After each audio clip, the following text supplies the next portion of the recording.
Je suis artiste, saltimbanque, comédien, comédienne, conteur, conteuse, crieur, crieuse, sur les chemins, les routes des villes et des campagnes.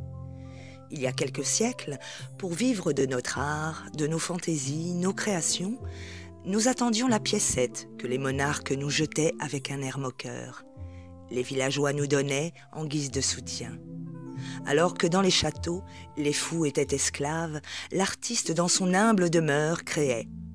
Il y mettait tout son cœur à l'ouvrage, sans se plaindre, à l'abri des regards. Et lorsque son œuvre était accomplie, il avait hâte de la partager sur la place.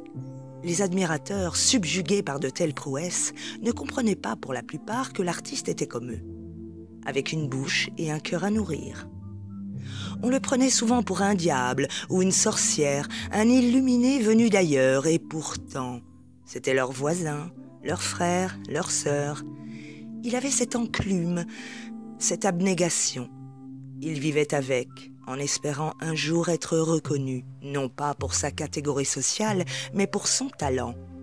Et lorsqu'elle disparut, il y eut un vide, un manque. Et là, on a pu remarquer sa singulière importance. Ce bonheur apporté, cette touche de rêve incomparable. Alors, pour retrouver ce semblant de vie aux yeux des monarques, on appela les plus grands écrivains, peintres, sculpteurs, dans tous les royaumes pour lui faire honneur. Honneur par ces nouveaux artistes sous le joug de leurs patrons décideurs qui les jetteront à la poubelle comme un rien s'ils ne s'exécutent pas selon leurs ordres. Les voilà soumis, comme nous, aujourd'hui, à la botte des administrateurs, qui ne jugent que par leurs papiers tamponnés et leur Internet bien ficelé.